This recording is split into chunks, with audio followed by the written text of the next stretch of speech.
ಎಲ್ರಿಗೂ ನಮಸ್ಕಾರ. ಏನೇ ಮಾತಾಡೋಕ್ಕಿಂತ ಮುಂಚೆ ಒಂದು ವಿಡಿಯೋ ಹಾಕ್ತೀನಿ, ನೋಡ್ಕೊಂಡ್ ಬನ್ನಿ. तो पुलिस वालों ने क्या किया है? वो मारना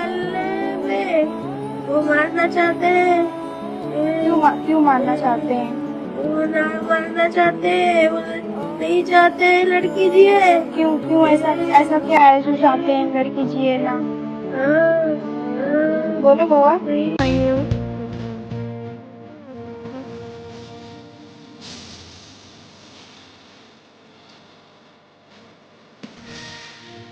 ನೋಡೋದಲ್ಲ, ನನ್ಗಂತೂ ಒಂದ್ ಅರ್ಥ ಆಗ್ತಾ ಇಲ್ಲ.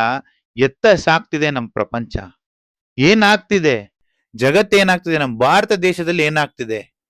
ಯಾವುದೇ ಪೊಲಿಟಿಕಲ್ ಪಾರ್ಟಿ ಅಧಿಕಾರಕ್ಕೆ ಬಂದ್ರು, ಅದು ಬಿಜೆಪಿ ಇರ್ಲಿ, ಜೆಡಿಎಸ್ ಇರ್ಲಿ, ಕಾಂಗ್ರೆಸ್ ಇರ್ಲಿ, ಇನ್ನೊಂದಿರ್ಲಿ ಮತ್ತೊಂದಿರ್ಲಿ, ಪ್ರತಿಯೊಬ್ರು ವುಮೆನ್ ಎಂಪವರ್ಮೆಂಟ್ ಬಗ್ಗೆ, ವುಮೆನ್ ಸೇಫ್ಟಿ ಬಗ್ಗೆ, ಮಹಿಳಾ ಸುರಕ್ಷತೆ ಬಗ್ಗೆ ಅಷ್ಟೊಂದೆಲ್ಲ ಮಾತಾಡ್ತಿರಲ್ಲ. ಇಲ್ಲಿ ಯಾಕೆ ಫೇಲ್ ಆಗ್ತಿದೆ, ಪದೇ ಪದೇ ಯಾಕೆ ಫೇಲ್ ಆಗ್ತಿದೆ ಅಂತ ನನಗಂತೂ ಒಂಚೂರು ಅರ್ಥ ಆಗ್ತಾ ಇಲ್ಲ. ಇದು ಯಾವುದೋ ಒಂದು ಬೇರೆ ದೇಶದಲ್ಲಿ ಆಗಿರುವಂತ ಘಟನೆ, ನಮ್ಮ ಭಾರತ ದೇಶದಲ್ಲಿ ರಾಜಸ್ಥಾನಲ್ಲಿ ಆಗಿರುವಂತ ಒಂದು, ನಿಜವಾಗ್ಲೂ ಹೇಳ್ತೀನಿ, ಮನ ಕಲಕುವಂತ ಘಟನೆ ಇದು. ಏನು ಗೊತ್ತಿಲ್ಲದೆ ಇರೋ ಒಂದು ಮಗು, ಒಂದು ಸ್ಕೂಲ್ ಹುಡುಗಿ, ಯಾರೋ ಮಾಡಿರೋಂತ ತಪ್ಪಿಗೆ ಆ ಹುಡುಗಿ ಇವತ್ತು ಪಶ್ಚಾತ್ತಾಪ ಪಡುವಂತ ಪರಿಸ್ಥಿತಿಗೆ ಬಂದಿದೆ. ನಿಜವಾಗ್ಲೂ ಆ ಹುಡುಗಿ ಮಾತಾಡ್ತಿರೋ ಮಾತು ಕೇಳಿದ್ರೆ, ಎಂತವನೇ ಆಗಿರ್ಲಿ ಅಂತವನ ನಡು ರಸ್ತೆಯಲ್ಲಿ ನಿಲ್ಸಿ ಗುಂಡಿಟ್ಟಿ ಕೊಲ್ಲುವಂತಷ್ಟು ಕೋಪ ಬರ್ತಿದೆ. ನಿಜವಾಗ್ಲು ನಿಮ್ಮೆಲ್ರಿಗೂ ಎಷ್ಟು ಕೋಪ ಬರುತ್ತೆ, ಅಷ್ಟು ಮೈಯಲ್ಲಿ ರಕ್ತ ಕುದಿತಿದೆ ಇದನ್ನ ನೆನ್ಸ್ಕೊಂಡ್ರೆ.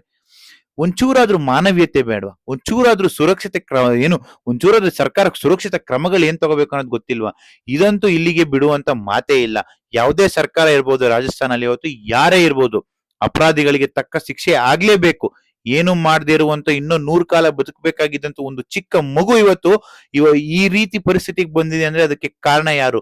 ಅಷ್ಟು ಜನ, ಆಟೋ ಡ್ರೈವರ್ ಇಂದ ಹಿಡಿದು, ಆ ಹೋಟೆಲ್ ಯಾವನವನು ಮಾಲೀಕನಿಂದ ಹಿಡಿದು, ಅಲ್ಲಿ ಬಂದಂತ ಅಷ್ಟು ಜನರ ಮೇಲೂ ನಿಜ ಹೇಳ್ತಾ ಇದೀನಿ, ರೋಡಲ್ಲಿ ಗುಂಡಿಟ್ ಕೊಲ್ಬೇಕು. ಆಗ್ಲಿಲ್ಲ ಅಂದ್ರೆ ಜನರು ಕೊಡಿ, ಜನ ಅದಕ್ಕೆ ಉತ್ತರ ಕೊಡ್ತಾರೆ.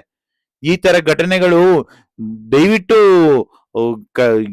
ಯಾವುದೇ ದೇಶದಲ್ಲೂ ಎಲ್ಲೂ ಕೂಡ ಆಗ್ಬಾರ್ದು. ಆದ್ರೆ ಯಾರು ಕೂಡ ಸಹಿಸ್ಕೊಂಡು ಸುಮ್ನೆ ಕೂತ್ಕೋಬಾರ್ದು ಅಂತ ಹೇಳ್ತೀನಿ.